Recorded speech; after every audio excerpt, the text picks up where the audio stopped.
Tu galères dans tes révisions, tu comprends rien à ton cours, ton prof est une mamie qui récite le Duno et t'en as marre de dépenser des centaines d'euros dans un prof particulier. Ok, t'es au bon endroit. Salut, je m'appelle Nat et j'ai été dans le même cas que toi pour passer mes diplômes. J'ai perdu tellement de temps à lire et relire des cours stériles avec des explications de profs incompréhensibles. Alors maintenant que j'ai mes diplômes et que j'ai été comptable et chef comptable à manager une équipe et à leur apprendre le métier, j'ai décidé de tout plaquer pour monter la plateforme de formation qui va te faire comprendre tes cours et réussir tes examens. Tu vas y retrouver des cours clairs, vulgarisés, avec des exemples simples pour chaque concept, en vidéo, en audio et en fiches à télécharger. Et comment je sais que tu vas comprendre et que tu vas réussir? Parce que je serai là, avec toi, pour t'éclairer quand on a besoin. Comme un prof particulier, on peut même corriger tes exercices ensemble. Sauf que là, tu as un accès 24/24, 7 jours sur 7, à un contenu qui s'améliore sans cesse et qui s'adapte à toi. Un Duno, ça coûte quoi? 25 € et c'est périmé l'année suivante? Une école, 6 000, 8 000, 10 000 € à l'année pour que tu galères? Allez, oublie ça. Aujourd'hui, j'ai une offre de lancement. 19,90 € pour un accès illimité à une formation qui est à jour, qui te sort de la galère et qui te fait gagner du temps pour que tu puisses vraiment te préparer à l'examen. Et si tu n'es quand même pas satisfait, je te rembourse intégralement. Et je crois pas que le Duno ou que les écoles fassent ça. D'ailleurs, je vais même faire mieux. Je vais te donner gratuitement un de mes cours. Alors pour te donner un boost à tes études et réussir ton UE du premier coup, clique sur le premier lien en description et on se retrouve sur la formation.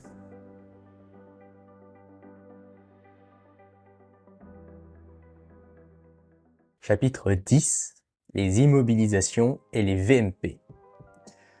Une IMO, c'est un actif identifiable du patrimoine que tu as, ayant une valeur économique positive, c'est-à-dire un élément ou une ressource que l'entité contrôle du fait d'événements passés et dont elle attend des avantages économiques futurs. Super, ça veut dire quoi?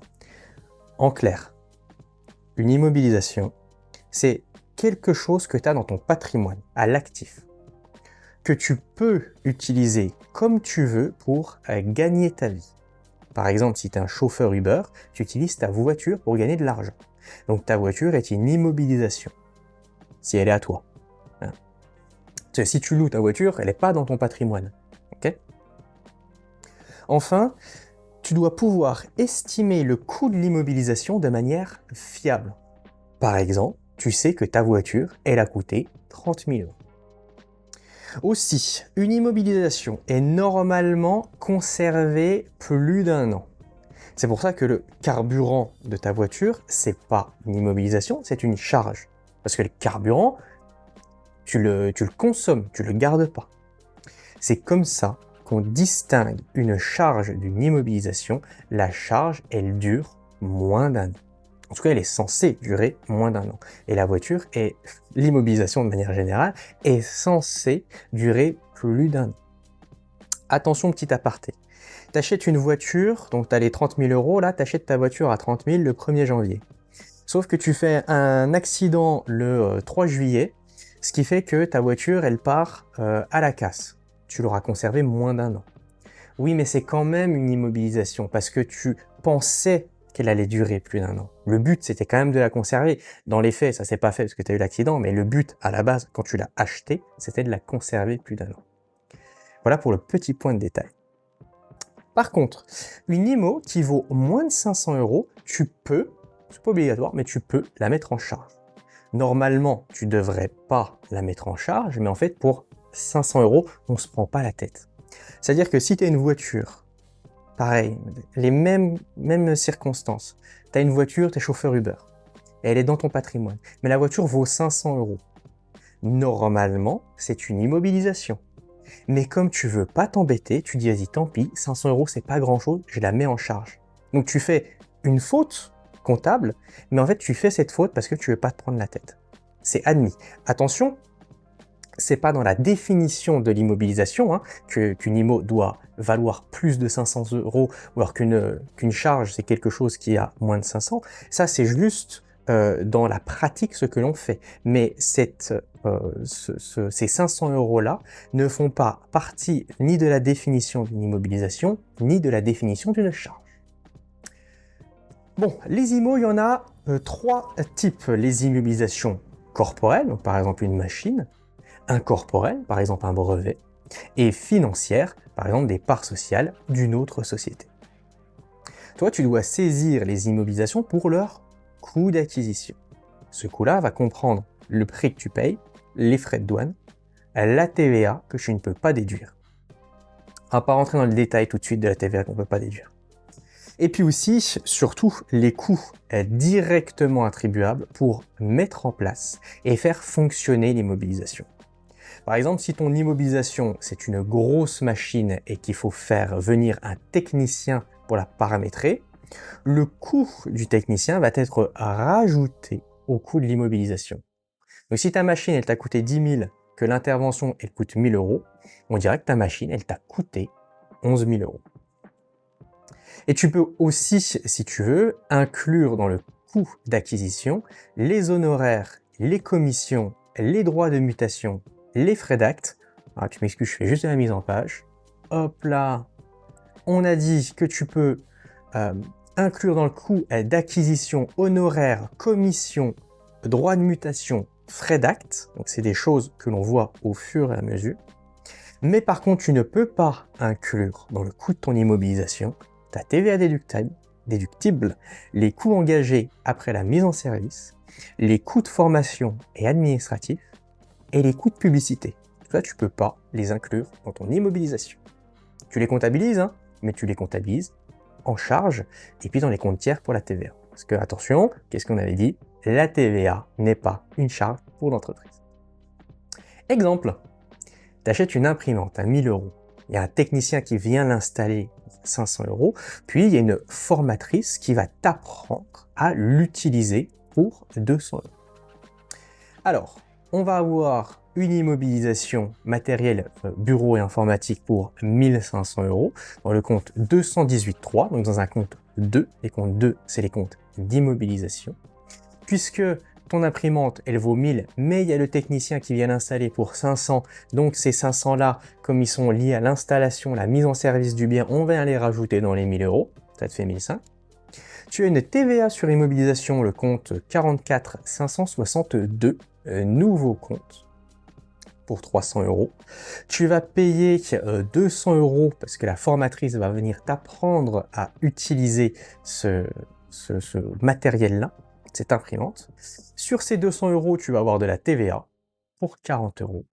Ce qui fait qu'au final, tu vas devoir payer au fournisseur juste pour l'immobilisation 1 800 €, donc 1 500 € plus la TVA, et à un fournisseur classique, en tout cas un fournisseur qui ne te fournit pas une immobilisation, les 200 € plus les 40 € de TVA.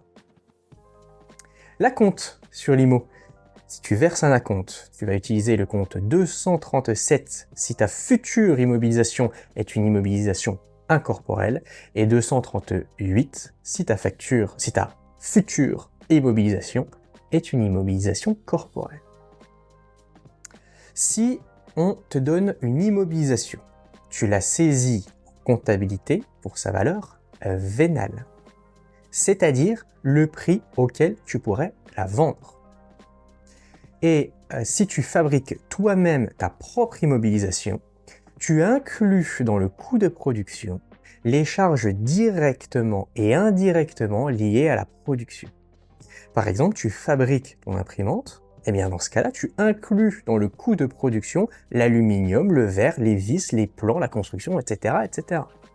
Tu peux même aussi, sur option, c'est pas obligatoire, mais tu peux le faire, inclure les coûts de financement, les honoraires, les commissions, les droits de mutation et les frais d'acte. C'est-à-dire, tu as fait un emprunt pour fabriquer ton imprimante et la banque, elle va te prendre 100 € de frais de dossier. tu peux considérer que ces 100 € de frais sont inclus dans le coût de production de ton imprimante. Par contre, tu ne peux toujours pas inclure TVA déductible, coûts engagés après la mise en service, coûts de formation et administratifs, ni les coûts de publicité. Tu mets toutes les dépenses engagées dans les comptes de charges correspondantes et lorsque l'immobilisation est créée, tu utilises le compte 720 pour une immobilisation incorporelle et 721 pour une immobilisation incorporelle, 722 pour une immobilisation corporelle. Exemple. Pour fabriquer une imprimante, tu achètes 1000 € d'aluminium, tu vas avoir un achat de matières premières pour 1000 € versus ton fournisseur. On va dire que tu n'as pas de TVA là-dessus, hein. On simplifie. Puis ton imprimante, elle va être fabriquée. Eh bien, tu vas venir créer à l'actif, donc dans ton patrimoine, une immobilisation pour 1000 €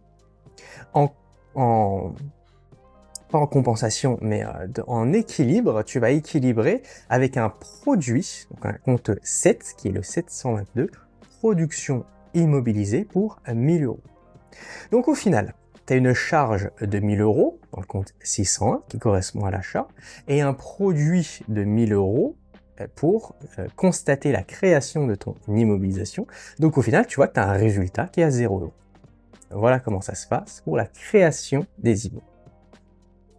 Pour les immobilisations en cours, c'est important de neutraliser le résultat, c'est-à-dire que le résultat soit à 0. Si tu fabriques une immobilisation sur plusieurs années, tu vas devoir utiliser le compte 231 pour une immobilisation corporelle et le compte 232 pour une immobilisation incorporelle à la fin de l'année pour neutraliser le résultat. Reprenons notre exemple. À la fin de l'année, tu n'as toujours pas fini ton imprimante. Si tu fais rien, tu auras comptabilisé 1000 € de charge, mais tu n'auras pas de produit. Les 1000 € de charge, ils sont là, mais on a dit que tu n'avais pas ce produit-là parce que tu n'as pas fini ton imprimante au 31 décembre de l'année N. Donc dans ce cas-là, ton résultat, il ne va pas être à 0. Or, on veut que ton résultat soit à 0. Et bien du coup, au 31 décembre, donc au moment de terminer ton bilan, tu vas passer une immobilisation un peu spéciale dans le compte 231, immobilisation corporelle en cours, 1000 € pour constater un produit immobilisé de 1000 €. Et l'année suivante, tu vas terminer ton imprimante et quand tu vas avoir créé ton imprimante, tu vas créer le compte 218 300 pour 1000 €, donc tu as à l'actif dans ton patrimoine ton imprimante, en déduction du compte 231 immobilisation corporelle en cours pour 1000 €, ce qui va venir solder le compte. Puisque les écritures de bilan, donc tout ce qui est entre le 1 et le 5, vont se reporter d'une année à l'autre. C'est le principe d'intangibilité du bilan d'ouverture. Ce qui veut dire que lorsque tu as passé ton écriture pour débiter, créer à l'actif dans ton patrimoine les 231 € d'immobilisation en cours, eh bien au 1er janvier de l'année N+1, quand tu as ouvert ton nouveau bilan pour l'année N+1, tu as retrouvé dans tes comptes, dans ton bilan, alors que tu n'avais pas commencé ton année, tu as retrouvé un compte 231 de 1000 € au débit. Eh bien ce compte-là, on va venir le compenser au crédit, ce qui fait que au 15/07 N+1, là on a pris le 15, hein, tu auras un compte 231 immobilisation corporelle en cours à 0 €. 100 € au débit qui viennent de l'année N, qui se sont reportés sur N+1, moins 1000 € au crédit que tu viens de créer. Et là, tu auras à ton actif ton matériel de bureau informatique pour 1000 €. Allez, les composants maintenant. Les composants, c'est des parties de l'immobilisation. Notamment une partie qui a une durée d'utilisation différente de la structure. Par exemple, tu achètes une voiture, tu peux rouler avec pendant 10 ans, mais tu vas devoir remplacer le moteur au bout de 5 ans. Ou alors, ça peut aussi être un gros entretien, une grande révision. Par exemple, tu dois faire une révision complète de la voiture au bout de 7 ans.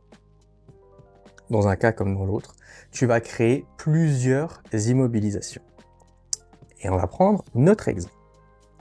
Tu achètes 10 000 € une voiture avec laquelle tu vas rouler 10 ans. Mais le moteur qui coûte 5 000 € devra être changé dans 5 ans. Et dans 7 ans, il va falloir que tu fasses une grosse révision qui coûte 4 000 €. Comment ça se passe? Eh bien, tu vas créer ta voiture donc dans le 218-200, c'est le compte pour les matériels de transport, pour 10 000 €. Tu vas avoir... Déjà, je vais faire un truc. Moi, j'aime pas ça.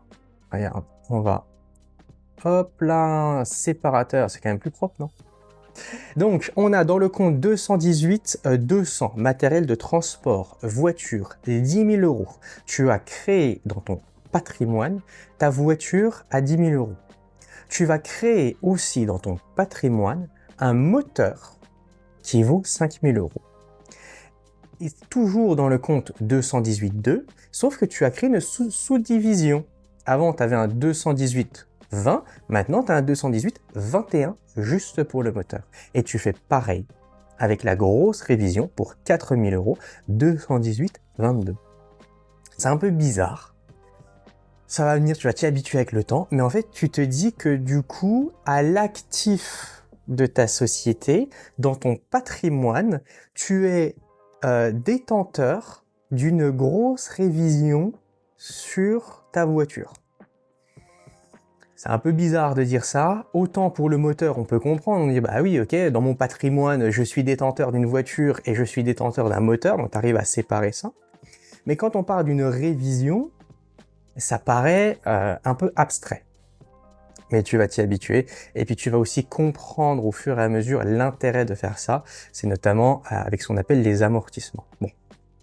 Même si c'est pour le moment contre-intuitif, ça reste juste qu'effectivement, tu vas considérer comme étant le propriétaire d'une grosse révision qu'il va falloir que tu fasses. Et comme tout ça, c'est des immobilisations, eh bien, tu vas passer de la TVA sur immobilisation dans le compte 44-56-2.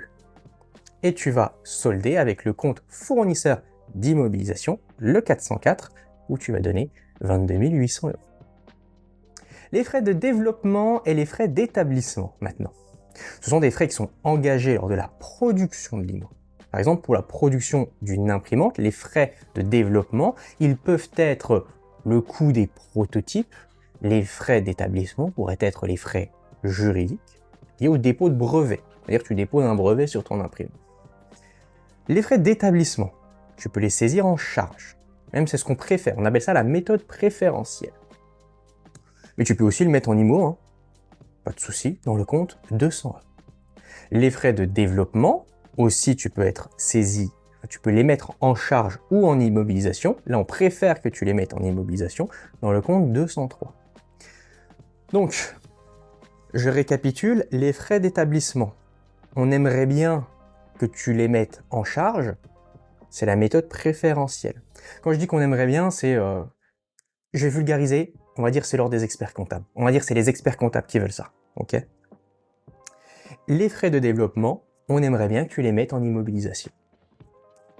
Mais après, encore une fois, si tu es libre de faire ce que tu veux, tu peux les mettre soit en charge, soit en libre. Bon, maintenant pour que tu puisses enregistrer ces frais d'établissement en immobilisation, il faut qu'ils respectent 6 critères. Le projet, il est techniquement faisable. Tu as l'intention de finir ton immobilisation, puis soit tu l'utilises, soit tu la vends. Tu es capable d'utiliser ou de vendre l'immobilisation.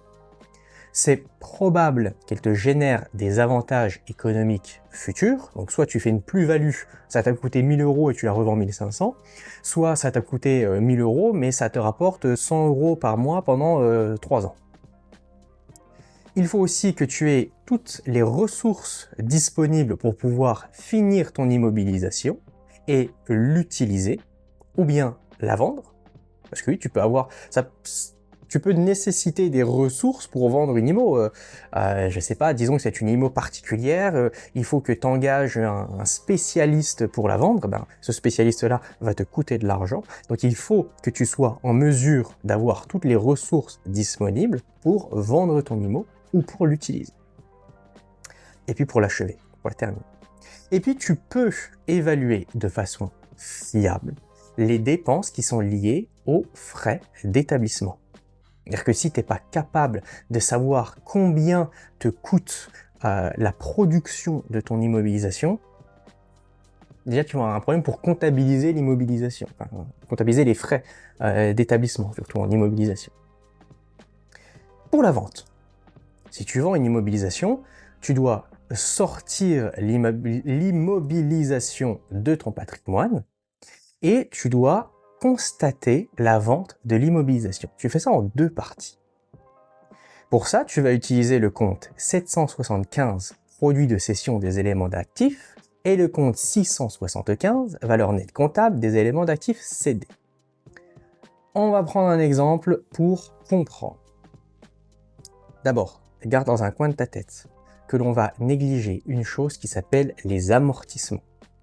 Parce que les amortissements, on en parle dans un prochain cours. Okay? Donc, ça, pour le moment, on va se dire qu'il n'y en a pas. Enfin, même j'ai pris un cas où il n'y en avait pas. Tu vends un terrain, 8 000 euros. Ce terrain, tu l'avais acheté 10 000 euros. Eh bien, tu vas sortir la valeur de ton terrain pour 10 000 euros et tu vas constater une charge qui est la VNCEA, valeur nette comptable des éléments d'actifs cédés, ça en jette quand on dit ça, pour 10 000 euros. Okay, donc, tu avais un terrain à l'actif de ton bilan, tu l'as sorti, donc tu l'as mis au crédit en compensation du compte 675. Donc ça, c'est la première écriture, c'est la sortie du bilan. Et maintenant, on va aller constater la vente qui est le 775, le PCEA, produit de cession des éléments d'actifs, pour 8 000 euros, puisque tu l'as vendu 8 000 euros, auquel tu vas quand même nous rajouter de la TVA collectée pour 1 600 euros. L'écriture est un peu bordée en TVA collectée sur la vente d'un terrain pour 1 600. Bon, je rentre pas dans les détails. C'est juste pour l'exemple, ok?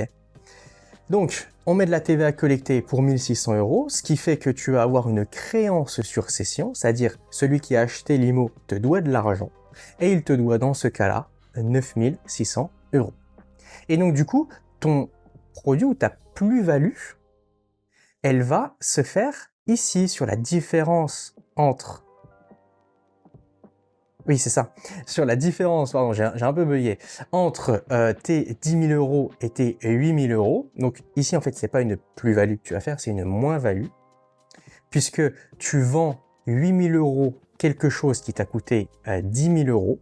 Donc tu as perdu 10 000 euros, tu as gagné 8 000 euros. En net, quand on fait la compensation, tu as perdu 2 000 euros. Donc tu as 2 000 euros de moins-value. Les immobilisations financières et les VMP maintenant. Les immobilisations financières, ce sont des titres de société que ta propre société, elle détient. Une société peut détenir une autre société. Par exemple, tu as une pâtisserie et ta pâtisserie, elle détient 10 actions d'une boulangerie. Ça veut dire que ta société, elle est propriétaire d'une autre société. Les comptes utilisés, c'est le compte 261 et les comptes 27. Je ne vais pas rentrer dans beaucoup de détails parce qu'il n'y a pas grand-chose à dire là-dessus. Je vais te laisser parcourir le PCG pour voir tous les comptes qui peuvent exister sur les immobilisations financières. Mais par contre, il va falloir voir comment différencier un 261 titre de participation d'un 271 titre immobilisé d'un 503 actions. Parce que dans tous ces cas-là, dans les 3 cas, ça concerne toujours des actions de société. Donc en fait, c'est les 10 titres de la boulangerie dont on parlait. Mais en fait, ça se comptabilise différemment selon ce que tu veux en faire. Si tu achètes les titres dans le but de les revendre vite pour te faire un bénéfice, ça va dans le compte 503, parce qu'on considère que c'est de l'actif circulant. C'est-à-dire que les choses que tu possèdes, c'est quelque chose que tu possèdes, mais que tu ne vas pas garder longtemps. Si tu prends un bilan, tu vas voir que c'est à gauche, à l'actif, en bas. Donc c'est en bas à gauche. Si tu achètes des titres pour les garder longtemps et que c'est pour contrôler la société, considère qu'il faut que tu aies au moins 10% de la société pour ça. Ça va aller dans un compte d'immobilisation, donc à gauche en haut du bilan, et plus spécifiquement un compte 261. Et si tu achètes les titres pour les garder longtemps, mais que ce n'est pas pour contrôler la société, ça va aller dans le compte 271. Par exemple, si tu achètes 10 titres de la boulangerie et que ça représente, par exemple, 50% du capital de la boulangerie, ça va aller automatiquement dans le compte 261. Si tu achètes 10 titres d'une boulangerie qui représente 8% du capital de la boulangerie, ça va aller dans le compte 261. Les revenus de placement financier maintenant. Les actions que tu as.